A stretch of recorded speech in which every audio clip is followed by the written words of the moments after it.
Communication. Large distance communication has become far easier without physical movement of the communicator or receiver. जब देखिए मैं बोल रहा हूँ, आप सुन रहे हैं, हम दोनों अपनी अपनी जगह से नहीं हिल रहे हैं। आप अपनी जगह हैं, मैं अपनी जगह हूँ, तो भी हम एक दूसरे से कम्युनिकेट कर पा रहे हैं। आप मुझे सुन पा रहे हैं, समझ पा रहे हैं, आप मुझे कमेंट कर सकते हैं, आप भी कम्युनिकेट कर सकते हैं।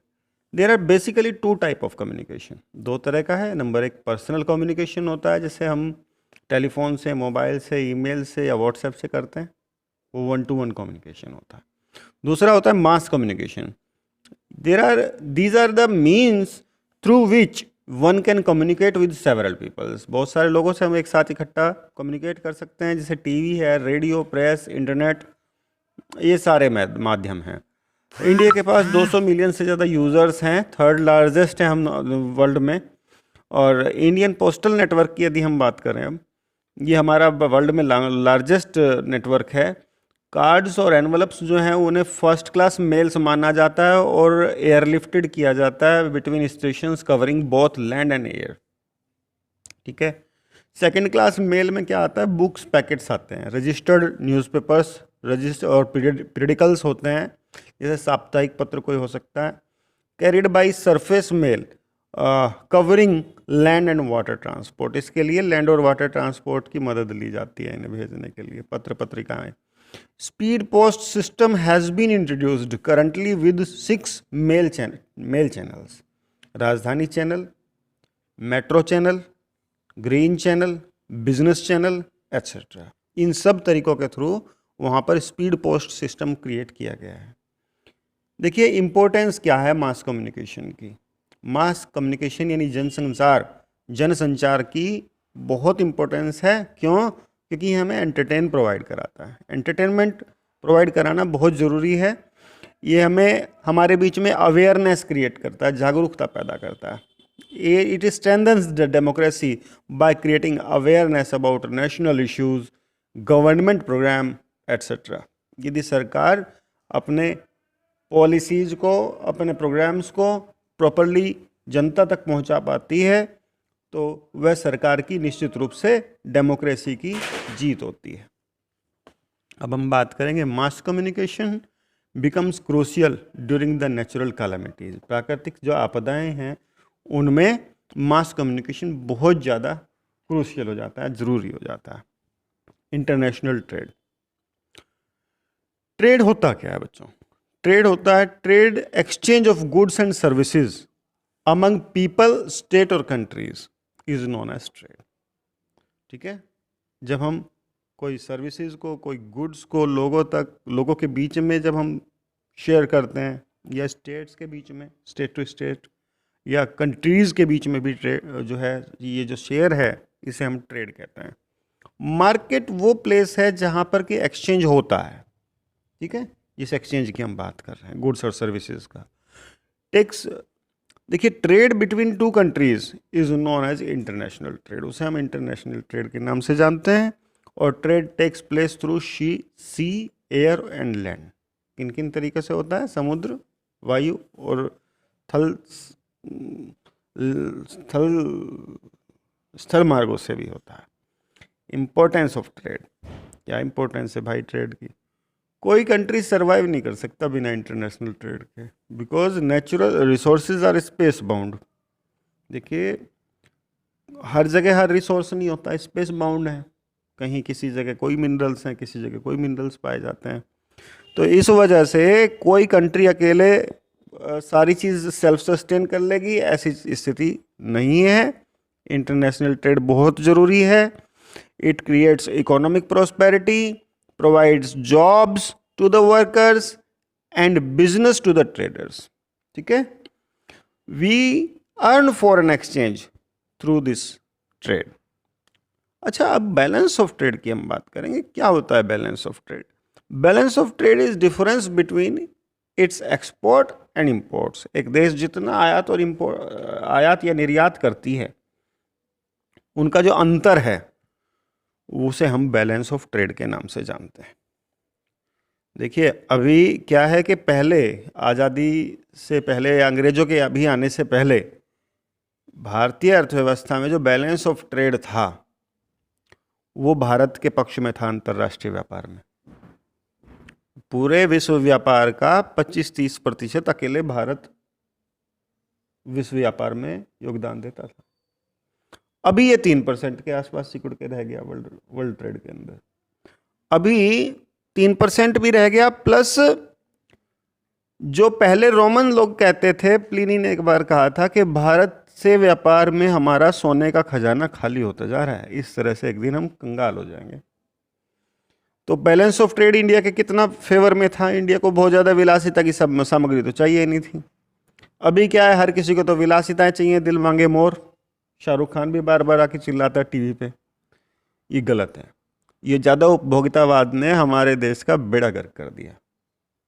समझ रहे हो आप? तो इस स्थिति में अभी क्या हुआ है कि हम एक्सपोर्ट जितना कर रहे हैं उससे भी कई बार ज़्यादा इंपोर्ट कर ले रहे हैं हमारे देश की। और कुछ अंग्रेज़ों ने भी जो हालत करके हमारे देश की छोड़ी थी, उसकी वजह से भी हमारा जो बैलेंस ऑफ ट्रेड था वो हमारे फेवर में नहीं था, बहुत अनफेवर में था। अच्छा, कौन कौन से इंडिपेंडेंस के बाद में हुआ क्या है कि नेट एक्सपोर्ट वैल्यू जब ज़्यादा होती है और वैल्यू ऑफ इंपोर्ट कम होती है, तो इसे हम फेवरेबल बैलेंस ऑफ ट्रेड कहते हैं। ठीक है। आफ्टर इंडिपेंडेंस हम एक्सपोर्ट कर रहे हैं now, not only the raw material but also the finished goods. अब हमारा जो झुकाव है वो, पहले क्या था, अंग्रेज केवल रॉ मटेरियल भारत से इंपोर्ट करते थे और फिनिश्ड गुड वापस फिर भारत में भेजते थे। जैसे कॉटन वो भारत से मंगाते थे और कॉटन टेक्सटाइल वो अपनी मिल में बना के फिर वापस भारत भेजते थे। तो इस तरह से वो प्रॉफिट कमाते थे।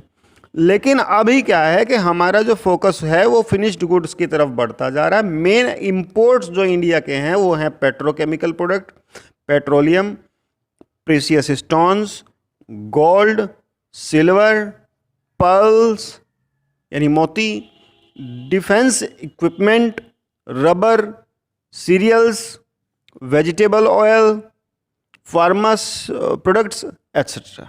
ये तो हमारे हैं मेन इंपोर्ट्स। अब हमारे मेन एक्सपोर्ट्स क्या हैं बच्चों? मेन एक्सपोर्ट्स हमारे हैं एग्रीकल्चर एंड अलाइड प्रोडक्ट्स, हम ज़्यादातर एक्सपोर्ट करते हैं। और जो हमारे मिनरल्स के जो अयस्क होते हैं वो, और मिनरल्स, ये सब हम एक्सपोर्ट करते हैं। Our main trade partners are China, USA, UAE, Canada, Australia, Japan, Russia etcetera. Tourism में हमारी क्या हालत है? In India tourism is the largest service industry, contributing 6.9 to our GDP and providing 12.5% of the total employment. 5 million annual foreign tourist हमारे देश के अंदर आते हैं और 562 मिलियन जो डोमेस्टिक टूरिस्ट्स हैं वो डिफरेंट साइट्स पर विजिट करते हैं। Over 10 million foreign tourist arrived in India in 2017। ठीक है, देखो कितनी बड़ी संख्या हमारे देश में विदेशी आते हैं, उससे हमें विदेशी मुद्रा प्राप्त होती है। 15.6% ग्रोथ रही है 2017 के अंदर 2016 के कंपैरिजन में। और 2018 में India's earning from tourism was 28.58 million $।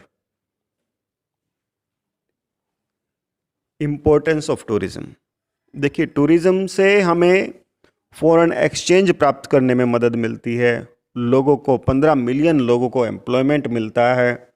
इससे नेशनल इंटीग्रेशन बढ़ता है, हमारे देश की जो एकता और अक्षुण्णता है, अखंडता है, वो बढ़ती है। सब ये सपोर्ट करता है हमारी कॉटेज और हैंडीक्राफ्ट इंडस्ट्री को, क्योंकि फॉरेन टूरिस्ट आता है वो भारत का बना हुआ यूनिक सामान लेके जाना चाहता है जो सिर्फ भारत में मिलता है। और हमारा कॉटेज इंडस्ट्री और हैंडीक्राफ्ट इंडस्ट्री के लिए वो निश्चित रूप से बहुत ज़्यादा अभूतपूर्व लाभ का होता है।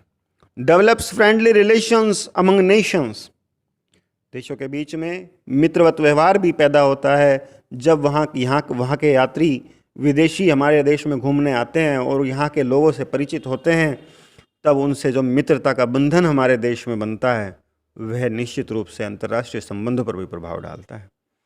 India as a tourist destination, देखिए एडवांटेज हमारे देश में ना टूरिज्म बढ़ रहा है, नो डाउट टूरिज्म अट्रैक्शन जो हमारे देश के प्रति लोगों का है वो बढ़ रहा है। इंडिया को एक सेफ़ कंट्री के रूप में माना जाता है, एक सेफ़ टूरिस्ट डेस्टिनेशन माना जाता है। एडवेंचर टूरिज़्म, यहाँ डिफरेंट टाइप के टूरिज़्म हमारे देश में ग्रो कर रहे हैं। नंबर 1 एडवेंचर टूरिज़्म और skiing and trekking. In Ladakh, Sikkim, Himachal and Jammu, यहाँ पर ये सब करने के लिए, स्कीइंग ट्रैकिंग करने के लिए लद्दाख, सिक्किम, हिमाचल और जम्मू लोग जाते हैं। इसके अलावा हम देख सकते हैं वाइल्ड लाइफ टूरिज़्म भी है। In the rich forest of our country we have great diversity of plants and animals.